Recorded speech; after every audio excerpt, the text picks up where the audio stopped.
Ned, how are you on this Monday evening? Doing just great. It's a beautiful October evening. We have a Monday Night Football, and if I'm not mistaken, Joe, you correct me if I'm wrong, this is the only Monday night game the Chiefs have on the schedule this year? I believe it is, yeah. So the only time will be on at 5 p.m. in the evening. On a Monday. We're all bright-eyed and sober right now. At the moment, yes. At the moment. We'll see how it all winds down. How are you doing, John? I'm doing well. Glad to be back, and a lot of things to talk about. Yeah, we were off last week. Technical difficulties kept us from being on the air. You thought maybe we were all fired, but not. Now, before you go on, didn't work out the way. We were here, though. We were here, yeah. We were here. Mm-hmm. Josh, how are you doing? Oh, I'm doing great. It's nice to be here in prime time this evening. This is fun. You got your Bama hat on? Of course I do. They had the week off? They did. They had a week off. All right, let's start with a simple question for everybody sitting at the table tonight. What's right with the Kansas City Chiefs? Well, they are still a football team. I was going to say their uniforms look good. Yeah. They will take the field tonight. Mm-hmm. Guys, I think they're the victims of some really bad publicity and maybe some overhype on the part of the media and the part of the fans expecting a little bit too much. We've said it time and time and time again on this show and others. This is pro football. All these teams have top quality athletes. They're not just guys you went out of the corner and picked up. These are all guys who played a high level of college football, who have outstanding athleticism, and there are many of them. And what's happened, in my opinion, is these teams have caught up with Kansas City through the draft and maybe some astute coaching. But, hey, the playing field, while was not equal earlier, maybe 2, 3, 4 years ago, because the Chiefs were innovative, well, it's become a little bit more even now, and teams can beat them. It's not going to happen tonight. New York will not even be on the field. Oh, wait. I don't do that, because when you say something is a lock, you are almost always wrong. You started out a little while back going, you know what? Chiefs won't get blown out. They got blown out. They got blown out last week. Well, yes, they did. but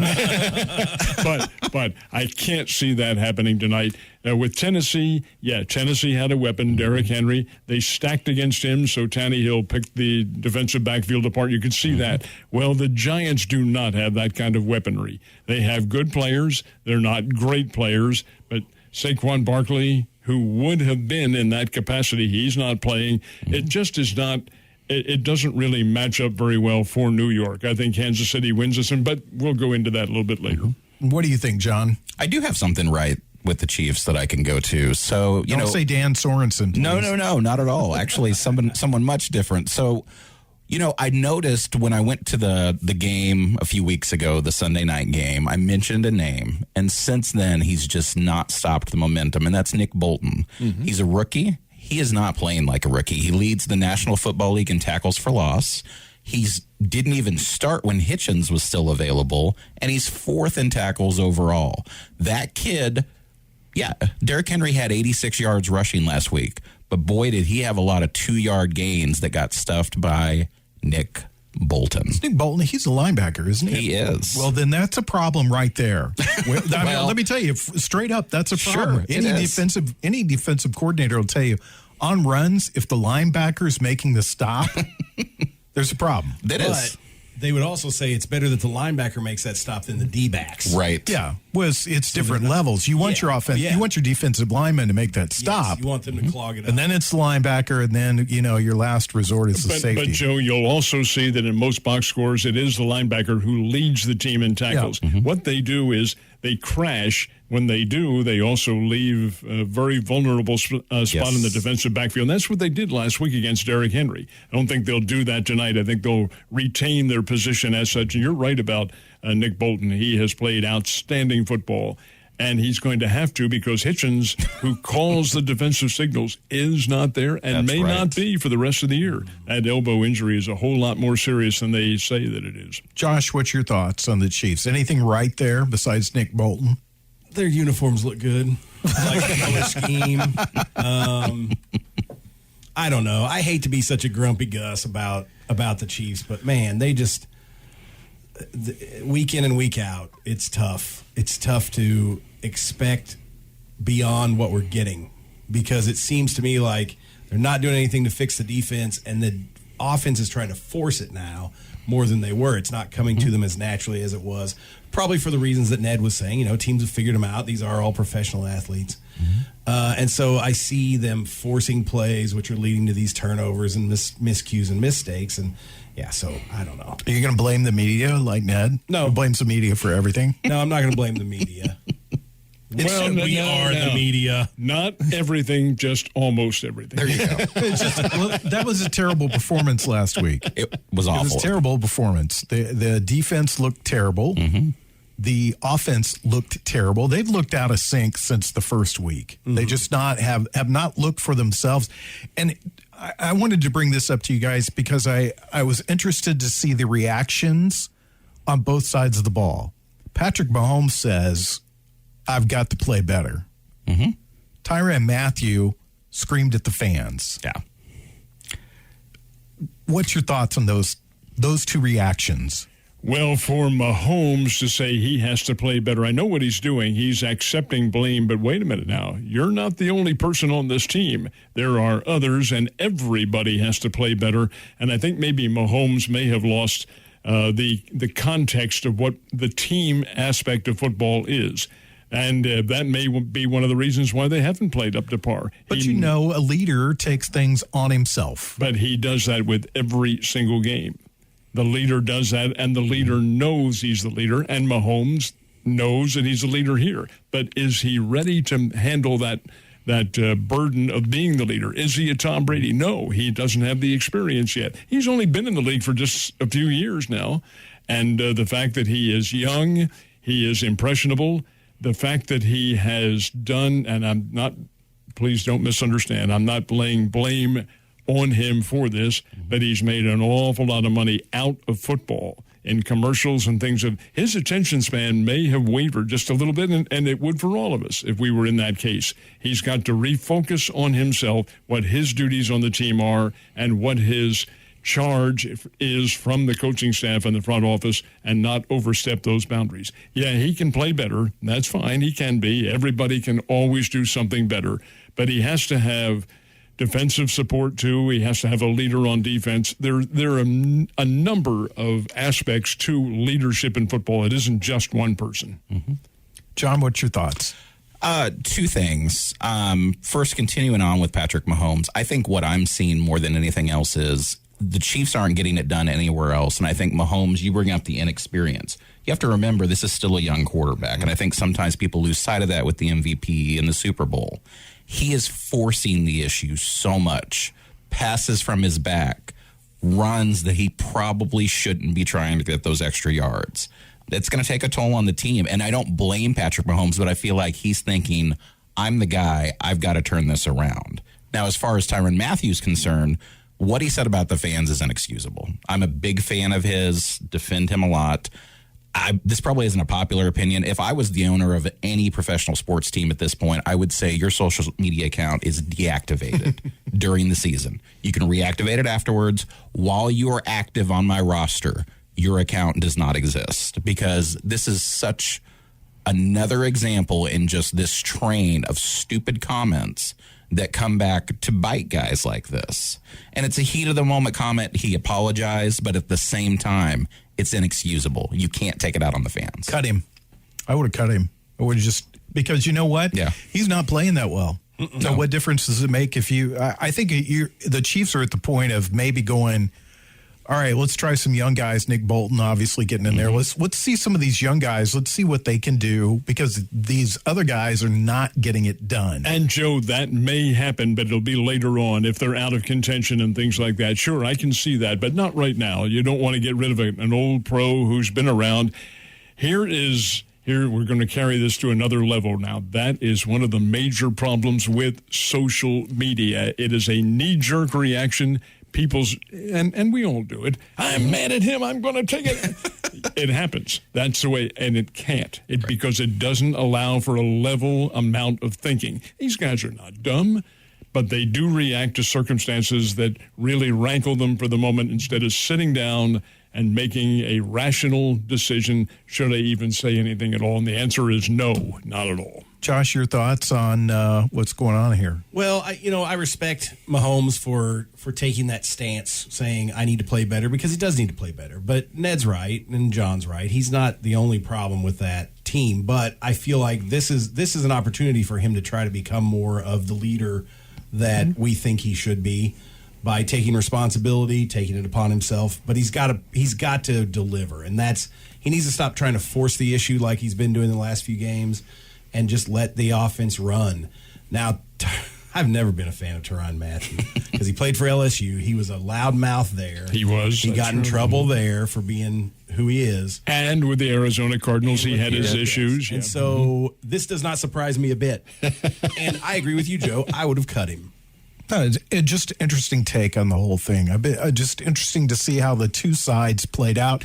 You're listening to Ned Talk on 104.7 The Cave, your local live sports talk show, about 50 minutes away from the start of the pregame show. Let's talk about one word in particular that's been coming to mind for me when I see Patrick Mahomes play, and that is trust. Mm-hmm. And I do not feel that he trusts his offensive line. I don't feel that he trusts Tyreek Hill anymore, because we've seen, I think it's now 3 interceptions where the ball has deflected off Tyreek Hill's hands and been intercepted. And I think the only person that he feels comfortable with at this point is Travis Kelce. I think that's probably right. Kelce is sure-handed, and the passes that Mahomes can get to Kelce they're true. They're right because there's nobody around him. Mm-hmm. He can throw them right to his chest. In Hill's defense, the passes that have been deflected have not been very well thrown. They've been behind him. There's ones where he's tried to reach and probably shouldn't have, but come on, it's a game of football, and you don't really think, oh, should I go for that? No, it's a reaction. So in his defense, I don't think it's really fair, but the passes have been hurried, and I think you're right about that offensive line. I watched the other day Orlando Brown playing. This guy's a quality football player. Comes over from the Baltimore Ravens, out of Oklahoma, big kid, very personable young man. Boy, he was beaten on virtually every play by the Tennessee Titans, almost every single play. And you can't have that. And the confidence from the quarterback has begun to evaporate. His pocket is not quite as solid as it used to be. He's leaving it a little bit too early. And the other guys, the center, Creed Humphrey's going to be a very good player, but he's a rookie. And then you have the others up there on the line, and I'll tell you who did play very, very well last week is Eric Fisher, who is a former Chief. Right. Come on, people. Let me ask you this question, though, because Orlando Brown got moved when he came over to play for the He's Chiefs. Playing outside, yeah. There was a knock on him, I guess, with the Ravens, or he played for the Ravens, that he couldn't handle the left tackle spot, which is the one that really protects the quarterback's blind side. So he was in the right tackle position, and he said going into this season, I'm going to show everybody that I can handle this. And so far, you can see that Patrick Mahomes is still running. I think he's running from the Super Bowl. Well, he has been forced out of the pocket. He's been forced out of any protection that offensive line, it's not on every play, certainly, but it is on key passing plays, and you've seen the result. He's either scrambled or he's thrown errant passes, and they haven't been accurate because he's throwing them too quickly. And the individuals, the receivers, have not had a chance to run their patterns. A lot of these plays, Joe, are position kind of a global what do you call it? Global satellite thing? GPS. A GPS. Yes. That's how you throw it to a position. The guy's supposed to be there, but they aren't there. Right. And as a result, you're seeing a lot of incompletions or a lot of hurried passes that have arrived before the player gets there. It's just an inconsistent level of football at the moment. But guys, it is only the halfway point. There's a lot to be excited about. I know you guys are pointing at me and saying, look at Mr. Pollyanna, the 80-year-old Mr. Sugarman over here. Come on. I don't think you're a Pollyanna. I just think that it's funny because you said it's only the quarter point of the season. Now it's only the half. No, it's halfway. Did I say quarter point too? Before. I'm saying in the past. He's talking about a couple of weeks ago. Is it time to panic yet? No, we're just 4 games in. But I will panic on the 16th game of the 17th game. Absolutely. Well, we talk about the game in the sense of quarters is how we've described it over the last couple of seasons. They lost. They ended up 2-2 at the end of the first quarter. The second quarter of the season, the best they can do is 2-2. They could go 1-3 if they lose tonight. No. And then you say that. Do not say that because they won't get blown out. The Chiefs' offense is too good for that. 3 points last week. So now wait a minute. Suppose in the almost impossible situation that does come true. You say any given Sunday. Are you throwing me off the show? No, I'm not going to throw you off the show. I'm just going to say, take everything you say with a huge grain I'm of salt. glad you said that with a grain of salt. I thought you were going to tell me to shove it somewhere. No. Not in public. We're all still friends Not here. in public. But it really doesn't get any easier for them because the third quarter of the season, the first team they play is one of the best teams in football, Green Bay Packers. Mm-hmm. And then after that, they get the Las Vegas Raiders. You don't know what you're going to get with the Raiders. No. And they're going to play the Denver Broncos. You don't know what you get with the Broncos. I personally would chalk both those up as wins. I think the Raiders have played well. Mm-hmm. And I surprisingly played well without John Gruden. I thought they might be a little bit in disarray. Mm-hmm. And when we were picking and going through the season a little earlier, I had both those games going to the Raiders. I flipped, and now I'm going both to the Chiefs. The one that's a real puzzler to me, and I think will be the real test for out of this stretch for the Chiefs, is the Cowboys. Absolutely. Mm-hmm. Yeah. Because you don't know what you're going to get there. Dak Prescott's a little banged up right now. Rush played extremely well for them last night. And as we've always said with the show, one of the things that the Dallas Cowboys have smartly invested in over the last few years is offensive line. Mm-hmm. And you can see Dak Prescott, who I don't think is a great quarterback. I think he's an average quarterback, but any quarterback that's given time and has very good receivers that can get open and is protected, they can complete passes. All these guys are top-level athletes, as Ned said. These are the best of the best quarterbacks from the college programs. If they get protection, they can complete passes. And that's what we see in Dallas. Looked at the Simeon kid coming in relief yesterday. He's, of course, Northwestern, Big Ten Conference. But here you get Cooper Rush, who is a MAC, Central Michigan, Mid-America Conference, still Division I. But here are guys who are capable of coming in and playing. That's the quality athlete that the NFL is getting. They're not just Joe Humpty from over here at whatever, Siwash. Hey. No, they can play the game. They're all pros, and that's really why I base the Chiefs' alleged demise. I'm not sure it's quite as significant as you guys seem to think it is. It's a matter of everybody catching up with them. Yeah. I don't think the league's caught up with them. I just think that they're just not as good. I mean, I think they're older in a lot of places, a lot of key places, especially defense. I have never been sold on their two powerhouse defensive linemen. They've never been that impressive to me. They're not game changers. I don't think they strike the fear. I don't think anybody goes, "Oh, Frank Clark's over there. I got to watch myself." I just don't feel a few years ago. Yeah. They did, a few years ago. And Chris Jones, I don't think anybody sits there and beyond that, they're the two big names. And then there's a lot of names that Chiefs fans know: Dan Sorensen, Tyrann Mathieu, Anthony Hitchens, guys that have been around for a long time. And in baseball, we'd use the term serviceable. Mm-hmm. But that's about all. Will not argue with the fact that Clark and Jones have certainly not lived up to the great hype that we in an isolated area were told about and so forth. I remember the first notes about Jones were, my gosh, the man is huge. He's 6'7", 300 and some pounds, wingspan of about 100 feet. Nobody's going to get around him. Again, it's hype, folks, and you've got to show it on the field. Clark... And I think I told you guys the story I was reading about. The headline in it was Clark's contract needs to be restructured. I thought, who wrote this? He's bad. Well, that's what it was about. Restructured down, not up. Yeah, exactly. I mean, it's pretty obvious, Joe. And I don't think you can discount the effect from the Super Bowl last year. No. I don't think you can. Totally I think agree. psychologically that is in every one of those guys' mind because they were world beaters up to that point.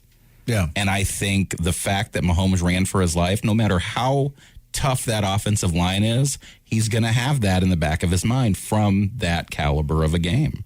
And I think this is a lot of the effect. I think they are out of sorts still from that. John, one of the key statements I heard, I must admit, I've forgotten who the ex-player was who made this on one of the other networks the other day was, you know what about the Chiefs? Nobody is afraid of them anymore. That's exactly right. They were, they're not now. We're about 40 minutes away from the start of the Chiefs pregame show. Stick around with us right here on 104.7 The Cave.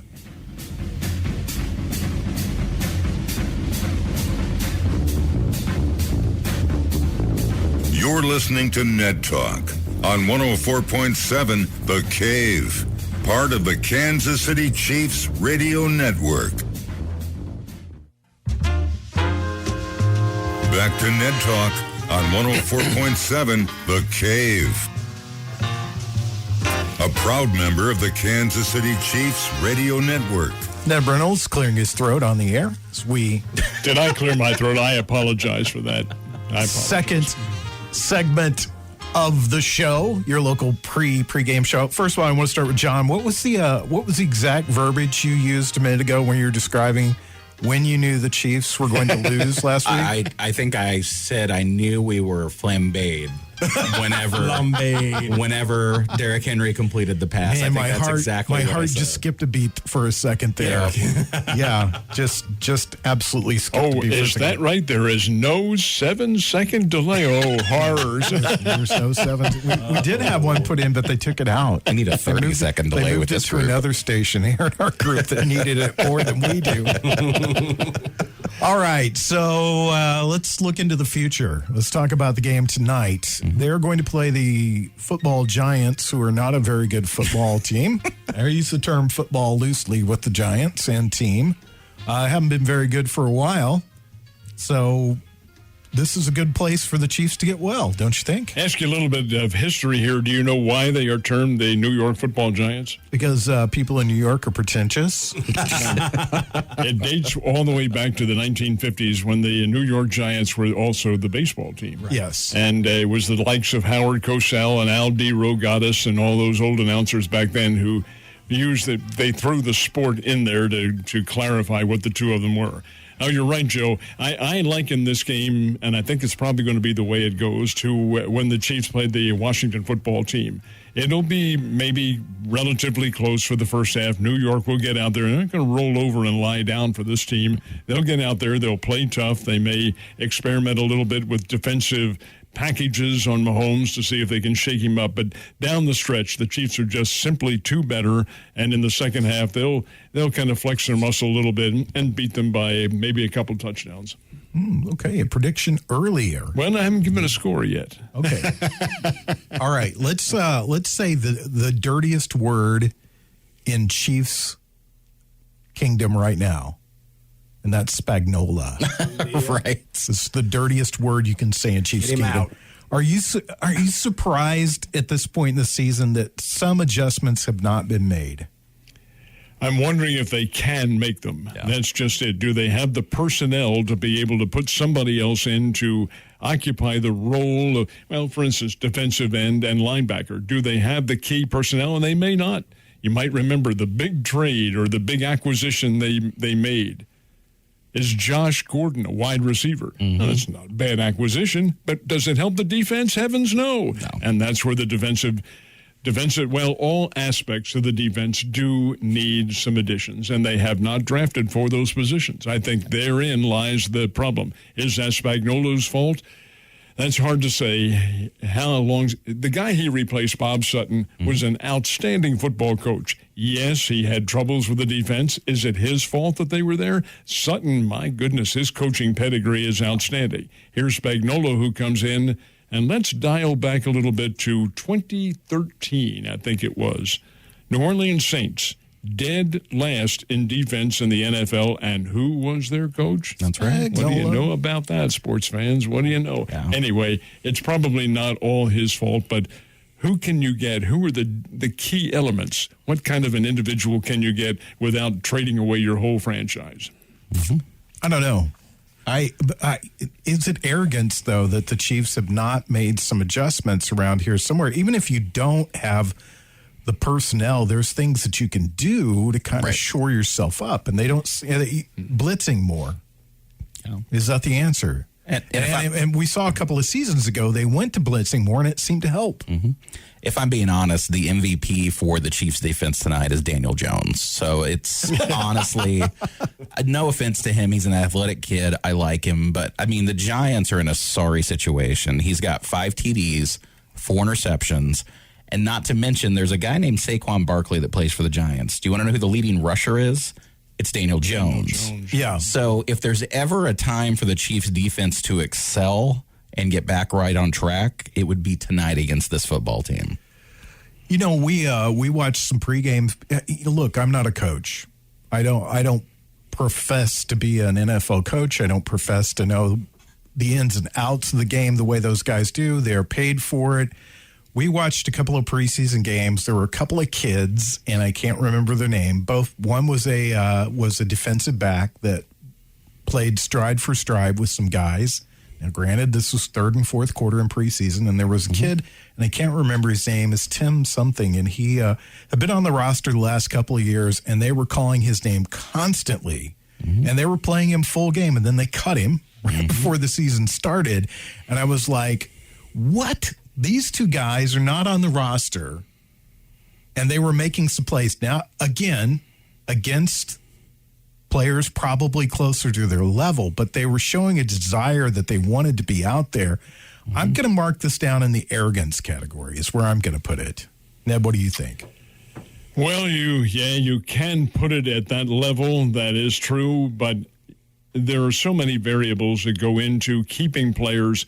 Heck, you have how many? 100 individuals who are out there vying for these 53 positions on the team. You've got to unload some. There are some franchises that stick with their players for several years, and those players get old pretty quickly in football. You've got to have that top level of speed, and there are others who jettison what they have and bring in all new blood. I'll tell you who the genius is, in my opinion, is Belichick. He does this with the Patriots year in and year out. Sure, he's got to get rid of some of the top players. That is true. But so much for emotion. You want the players. Now, are the Chiefs maybe guilty of not doing that? There's reason to suspect that they are. Maybe they should have unloaded some of these players before and brought in a fresher, newer talent of defensive player. Right now, it's not working, though. That defense hasn't, except for tonight. I think it works tonight. Their depth is terrible, too. I pulled up the depth chart here, and their linebacker core, they play base 4-3 defense. 4 down linemen and 3 linebackers, pretty common around the NFL. It's either 4-3 or 3-4. And they've got Nick Bolton. Anthony Hitchens is out. Willie Gay is back. And then they have 3 other linebackers. One of those is going to have to step into it looks like it'd be Ben Neiman. But after that, they only have 2 more linebackers for tonight's game. And then even they're a little thin on the defensive line, and their secondary is even worse. Oh, yeah. They've had Travarius Ward is questionable tonight. Rashad Fenton is going to get a start. Of course, Tyrann Matthews will be out there. Juan Thornhill will be playing. And L'Jarius Sneed. Daniel Sorensen has been relegated to the bench. But, where do you guys play armchair quarterback? Andy Reid calls you, says, Ned, well, you're our guy. You're taking the place of Spags. What are you going to do? Well, nothing this year. I don't think you can revamp them. I don't mean that. That's not what they're hiring you for, though, No, Ned. no. I don't think you can change them up at midseason like that because the personnel's not there. And would it require a change in defense? Yes, surely. Everybody knows they've got to put more pressure on the QB. They've got to start doing that line. But keep in mind now, when you blitz, you also sacrifice part of your defense. You're blitzing your linebackers. That leaves the middle wide open. That's where I think the Chiefs are going to excel tonight, because the Giants will try to put pressure on Mahomes, and there's Kelsey all by himself. Well, you have to have the horses to be able to do it, and I'm not sure they do. We've seen some of the highly hyped individuals coming in and not playing worth a blast. And again, I focus on where we are. We're isolated. We get only one level of information. There are 31 other teams out there who are also trying to win. And we hear about thus and such and so being the all-time great and all that. And please, I'm going to suffer for this. Mitch is down here every year beforehand, and that's what he's supposed to do. He preaches the gospel of the Kansas City Chiefs, and it's great. Everything's great. But is it really great? That's just it. All right, John, since Ned won't answer the question posed in front of him, Spagnola's out, you're in. What do you do? The first thing I do is increase Juan Thornhill's role, because he's got the speed to make up where Matthews lost a step. He's already in for Sorensen. And the second thing I do is blitz. Here's the point you're at in the season. Yes, Ned, you're absolutely correct. It's going to leave guys over the middle open, but I'd rather get beat there than by the long passes they're giving up otherwise. Get some pressure on the quarterback. Get something going. You don't have to stick with the scheme the entire season, but breathe some life back into your defense. Get these guys some of their confidence back, and then see how that plays on. What do you think? Josh, job's offered to you. What's you know what Josh's answer is going to be? Bring in the entire Alabama football team. Alabama's defensive line. No, I think you got to go to a 4-3, because you're getting. They are 4-3. They're 3-4, aren't they? They're 4-3. That is what it says right here. Base 4-3-D. Oh, well, then they need to go to a 5-2. 5-2. They've got to do something right. They've got to either stop the run on a more consistent basis or stop the pass on a more consistent basis. I truly don't think they've got the horses to stop the pass on a consistent basis, but they still could be able to jam the middle and shut down the run on more teams than they're doing.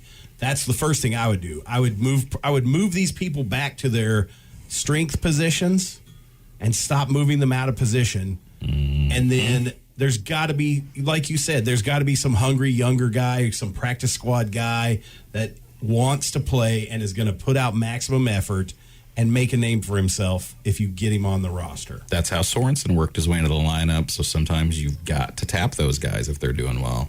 All right, we'll be back to talk more about the Chiefs, maybe slide in some football. It's Ned Talk.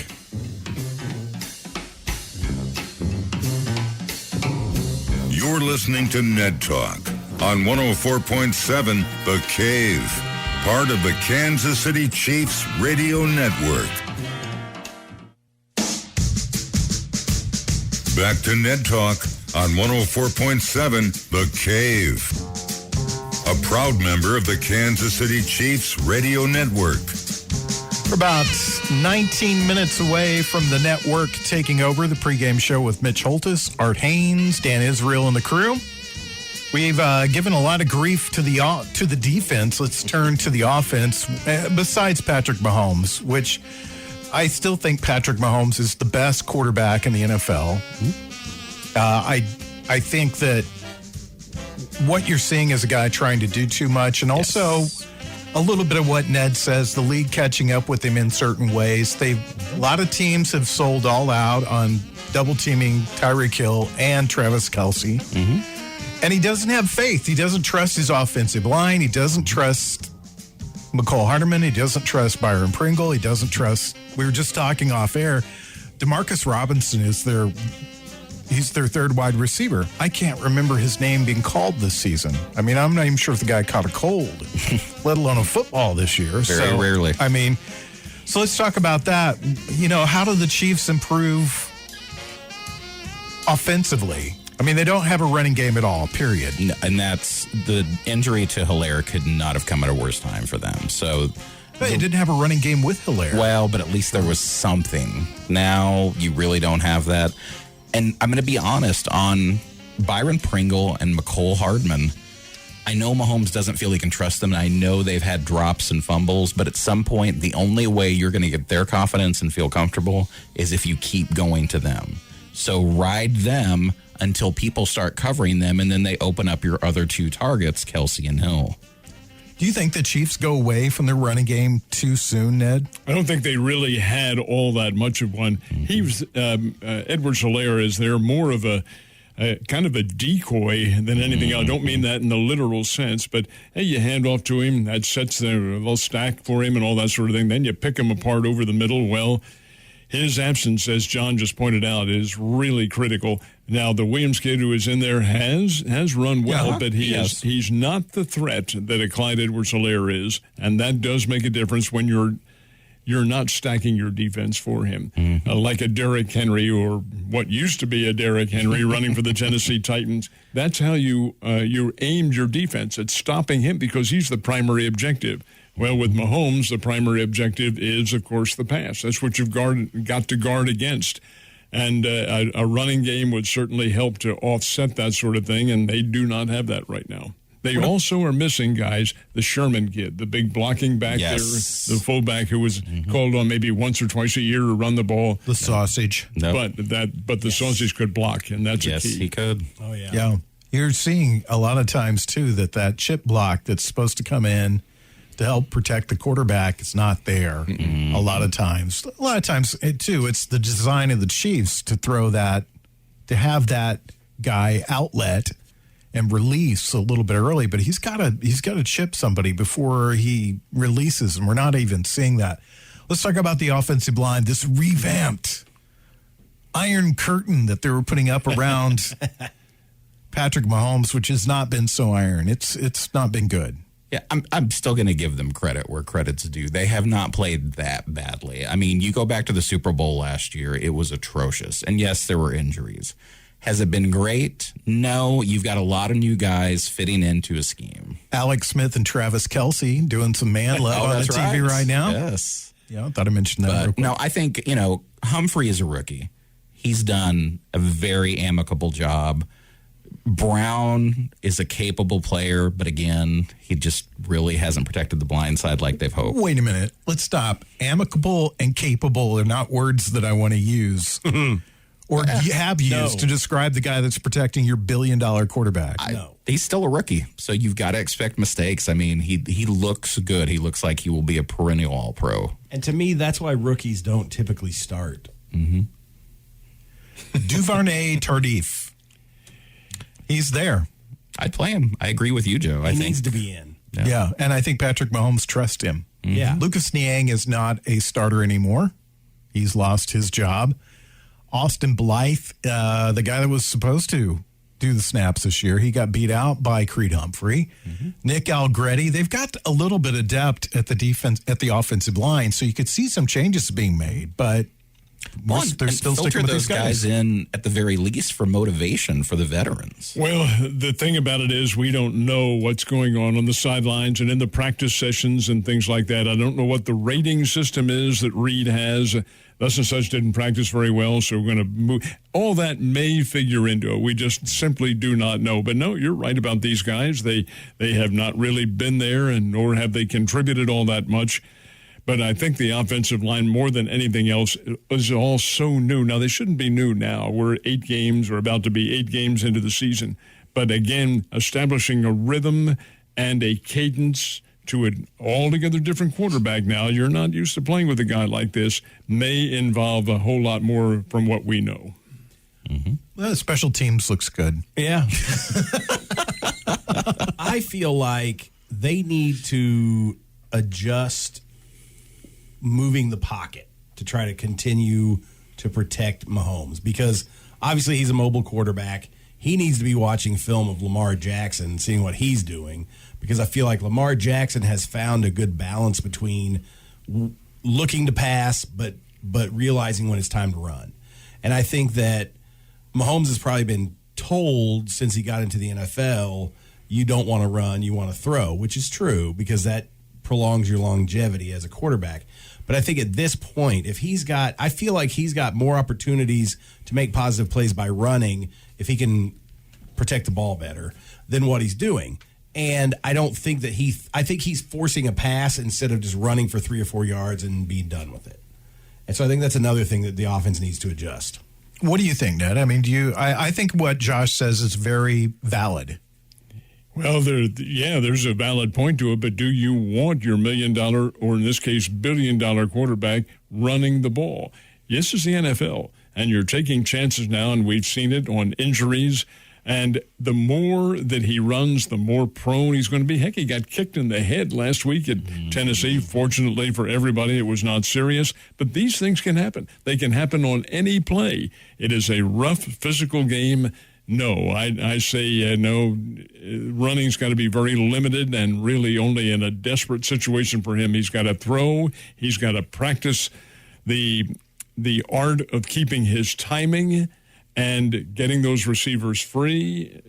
There's so much to it, so much more to it, but I would be against his running on a regular basis. John, come on, break this tie for us. Are you going to agree with Ned, or are you going to agree with Josh and I? He needs to run a little more.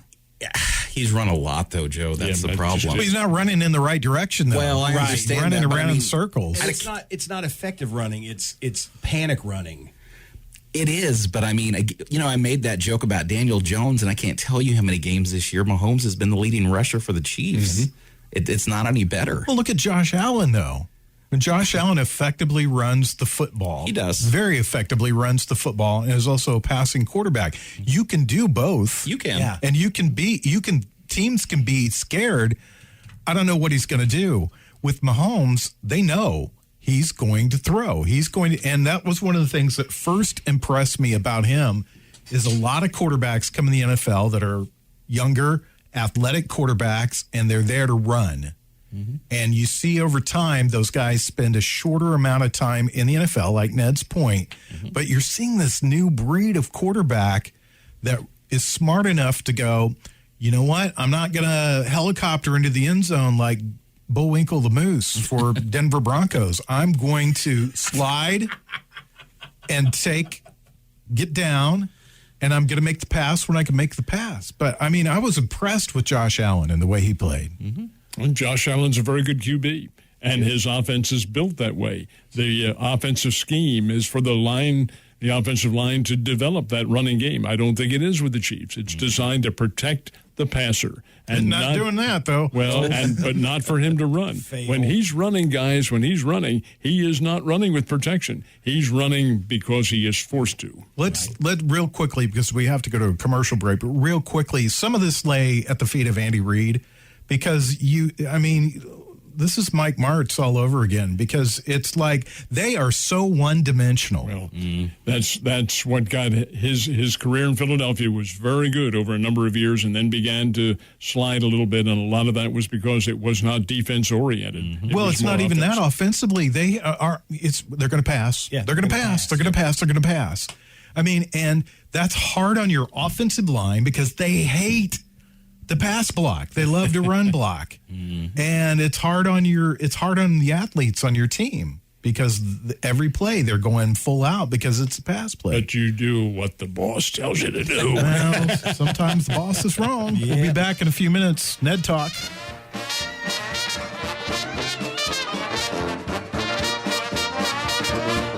You're listening to Ned Talk on 104.7 The Cave. Part of the Kansas City Chiefs Radio Network. Join your home for the Kansas City Chiefs. Tonight, the Chiefs take on the Giants in Monday Night Football.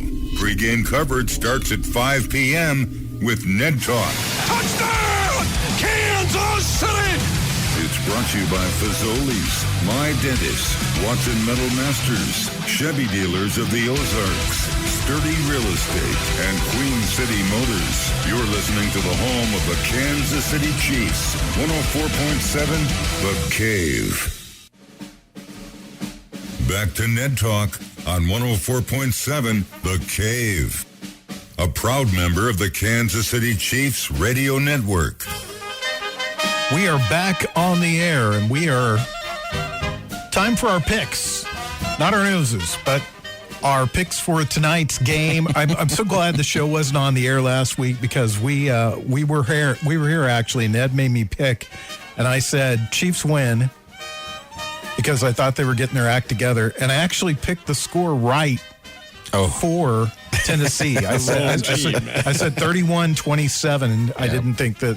If you just add a 1 to that, I was right. Correct. 27-3. Well, you get half a credit for that. All right, Ned, let's start with you. Who do you pick?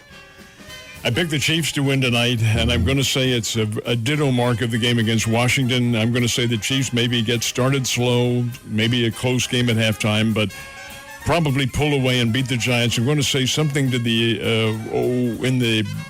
in the realm of a 31-14 victory for the Chiefs tonight. If the game is close, that's not a good sign for Kansas City. Mm-hmm. All right, John, what about you? I'm going to go Chiefs 27, Giants 9. I do think they'll get up early and then they'll let their foot off the gas. Josh? I think that the Chiefs will win, and I think they'll win by a touchdown. I think by only a touchdown. Yeah, I think it will be closer than it should be, which is why I'm still in panic mode. Okay, Josh. All right, fair enough. Fair enough. Well, it may be that Washington game was a little closer than and the Eagles game was a little closer than I cared for. All right, I don't think the Giants can win. I'll say that right up front. I think the Chiefs will win the game tonight. Easy, but I don't think it'll be anything that'll settle fans down. So I'm going to say 17-7. That's going to be my pick. That's all the scoring you see tonight? That's all. Well, the offense is bad. The offense is bad right now, and they'll get up by 17, and then Andy Reid will take his foot off the gas. So he doesn't want to embarrass the Giants. So that's just the way that I see it. We'll be back on the air on Sunday next week. What do we got next week, guys? We got have Green Bay Packers, and that's a 1:00 start for us. And no, it is not. Have they flexed that game? It's at 3:30. Oh, yeah, that's right. It is 3:30. I was looking at the pregame start, so... Are you correcting me? Oh, I correct you all the time. Mitchell Schwartz is available, by the way. We're just sitting here at the commercial break, looking to see who's available that the Chiefs can pick up to try to help things out. Quentin Dunbar, come on, guys. Start giving the Chiefs a call. If you missed out on the show, you can download it as a podcast. Ned, I'll see you next week. John, I'll see you next week. Josh, I'll see you next week. Guys, have a great time. We'll be kicking off the game in just a few moments.